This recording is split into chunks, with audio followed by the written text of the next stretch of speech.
Nigerian Union of Journalists (NUJ) has expressed displeasure on the ongoing insecurity challenges facing the country, stating Nigerians are not sure where it's safe any longer.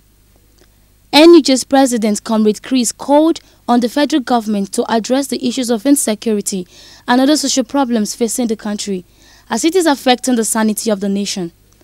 He made this known while briefing the press in the press conference held in Abuja on 7th July 2022, revealing, dating to the arrest of criminal suspect made in Imo State earlier this year, some suspects in custody alleged politicians are sponsors of most crimes, and such revelations should not be ignored.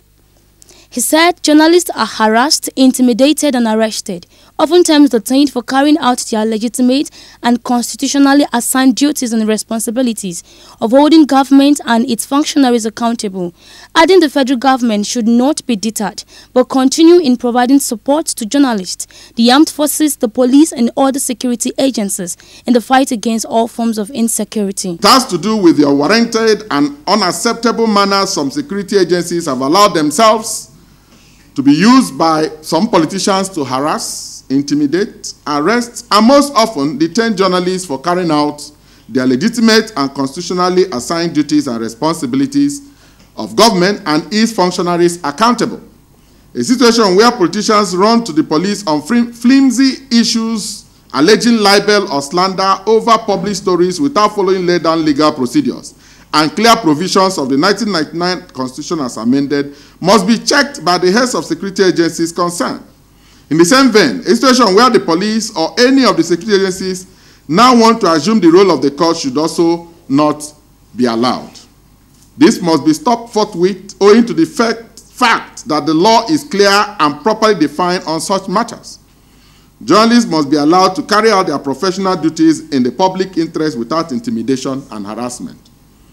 We wish to state in unambiguous terms that the NUJ shall no longer sit idly and watch such acts of impunity against its members to continue. On our part, we shall continue to ensure that our members adhere to the ethics of the profession in line with global best practices. It is almost becoming unbelievable the geometric rate of attacks by terrorists, bandits in different locations. The unfortunate development is certainly unacceptable, particularly with the proportion and dimension insecurity has assumed in the country to the extent that no one is sure of where is safe anymore. While terrorism and banditry are ravaging most parts of the northeast, northwest, and some states in the north-central geopolitical zone, we are mostly worried at the number of kidnap cases we record every day, especially in Kaduna, Zamfara, and Niger states. IPOP agitation and assumed criminality is also sweeping across the southeast geopolitical zone. As of today, Imo and Anambra states have become notorious for disturbing trends in kidnapping and killings.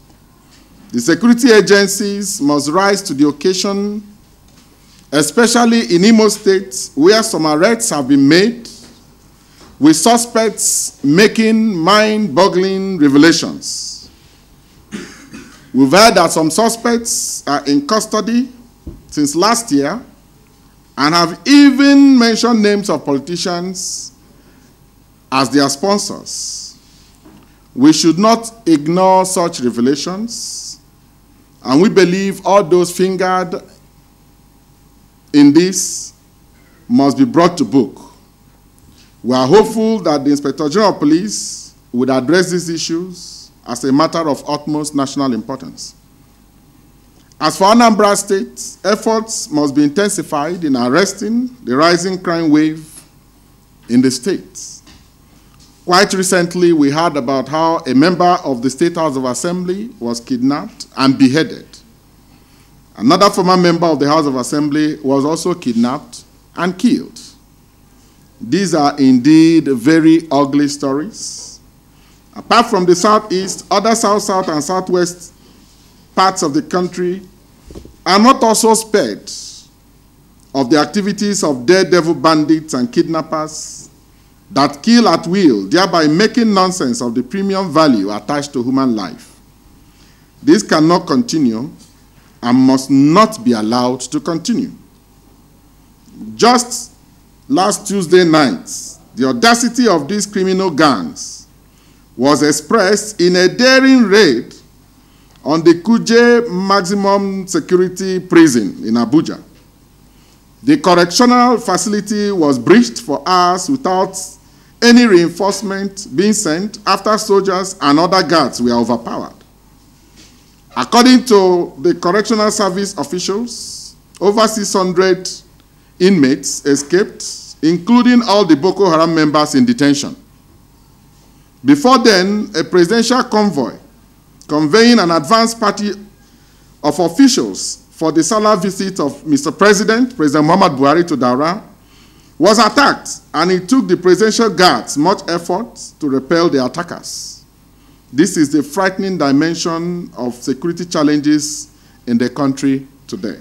With particular reference to tertiary education in the country, vis-à-vis the 5-month-old strike embarked upon by the Academic Staff Union of Universities, the NUJ wishes to passionately appeal to the good conscience of President Muhammad Buhari to, as a matter of urgency, national interest, and for the sake of the future generations of Nigerians, personally wade into the matter to save the country from further embarrassment. Taking into consideration the devastating effect of the deadly COVID-19 pandemic, which took the world by storm and caught Nigeria gasping for breath, it has become imperative for the provision of modern health facilities and the upgrade of existing hospitals to bring them in line with the acceptable world standards.